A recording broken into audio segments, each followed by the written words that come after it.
നമസ്കാരം, ഭാരത് ലൈവിലേക്ക് സ്വാഗതം. തിരഞ്ഞെടുപ്പ് പ്രചരണ പരിപാടികൾക്ക് മാറ്റുകൂട്ടാൻ പ്രധാനമന്ത്രി നരേന്ദ്രമോദി ഇനിയും കേരളത്തിലെത്തും. ഇത്തവണ ബി.ജെ.പി. അരയും തലയും മുറുക്കി ഇറങ്ങിയിരിക്കുകയാണ്. കേരളത്തിനെ സംബന്ധിച്ചിടത്തോളം സ്ഥാനാർത്ഥി പ്രഖ്യാപനം പൂർത്തിയായി കഴിഞ്ഞു. മുൻപ് 4 മണ്ഡലങ്ങളിലെ സ്ഥാനാർത്ഥികളെ പ്രഖ്യാപിക്കുന്നതിന് മുൻപും ബി.ജെ.പി. തകൃതിയായി തന്നെ തിരഞ്ഞെടുപ്പ് പ്രചരണം നടത്തിയിരുന്നു. എന്നാൽ മുഴുവൻ മണ്ഡലങ്ങളിലെ സ്ഥാനാർത്ഥികളെ പ്രഖ്യാപിച്ചപ്പോൾ മുതൽ തിരഞ്ഞെടുപ്പ് പ്രചരണം വീണ്ടും ഉഷാറാക്കാനുള്ള പ്ലാനിലാണ് പ്രവർത്തകർ. അതിനായി ഏപ്രിൽ ആദ്യവാരമോ ഈ മാസം അവസാനമോ പ്രധാനമന്ത്രി വീണ്ടും കേരളത്തിലെത്തിയേക്കും.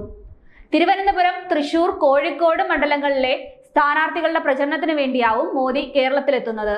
പ്രധാനമന്ത്രിയെ കൂടാതെ മന്ത്രിമാരായ അമിത് ഷാ, രാജ്നാഥ് സിംഗ് എന്നിവരും കേരളത്തിൽ പ്രചരണത്തിലെത്തുമെന്നാണ് വിവരം. തിരഞ്ഞെടുപ്പ് പ്രഖ്യാപിച്ചതിന് ശേഷം പത്തനംതിട്ട, പാലക്കാട് ജില്ലകളിലാണ് പ്രധാനമന്ത്രി പ്രചരണത്തിന് എത്തിയിരുന്നത്. പത്തനംതിട്ടയിലും പാലക്കാടുമെല്ലാം ആയിരക്കണക്കിന് ആളുകളുടെ സ്നേഹസ്വീകരണങ്ങൾ ഏറ്റുവാങ്ങിക്കൊണ്ടാണ് പ്രധാനമന്ത്രി മടങ്ങിയതും. പ്രധാനമന്ത്രിയുടെ റോഡ് ഷോ വോട്ടായി മാറുമെന്ന പ്രതീക്ഷയിലാണ് ഇത്തവണ പ്രവർത്തകർ.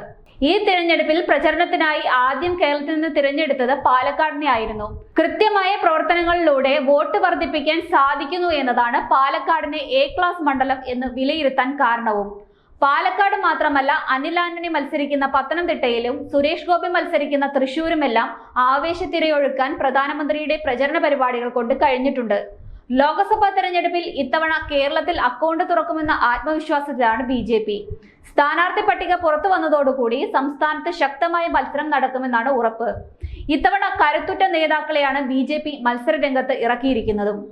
ഈ തിരഞ്ഞെടുപ്പിൽ ഏറ്റവും പ്രതീക്ഷയോടെ ബി.ജെ.പി. നോക്കിക്കാണുന്ന മണ്ഡലങ്ങളിലൊന്നാണ് തിരുവനന്തപുരം. കേന്ദ്രമന്ത്രി കൂടിയായ രാജീവ് ചന്ദ്രശേഖർ തിരുവനന്തപുരത്ത് ജയിക്കുമെന്ന് ഏകദേശം ഉറപ്പായി കഴിഞ്ഞു. കഴിഞ്ഞ ലോക്സഭാ തെരഞ്ഞെടുപ്പിൽ വലിയ മുന്നേറ്റമുണ്ടാക്കാൻ കഴിഞ്ഞു എന്നത് തന്നെയാണ് തിരുവനന്തപുരത്തിന് പ്രതീക്ഷ വയ്ക്കാനുള്ള കാരണം. രാഷ്ട്രീയ പ്രവർത്തകൻ എന്നതിലുപരി സംരംഭകൻ, നിക്ഷേപകൻ എന്നീ നിലകളിലും ശ്രദ്ധേയനാണ് അദ്ദേഹം.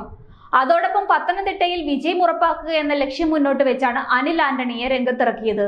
മാത്രമല്ല, പാർട്ടിയിൽ യുവാക്കളുടെ ശബ്ദം മുഴങ്ങി കേൾക്കണമെന്നുള്ളതുകൊണ്ടും അതുകൊണ്ടൊക്കെ തന്നെയാണ് കാസർഗോഡ് അശ്വനിയെ കൊണ്ടുവന്നതും.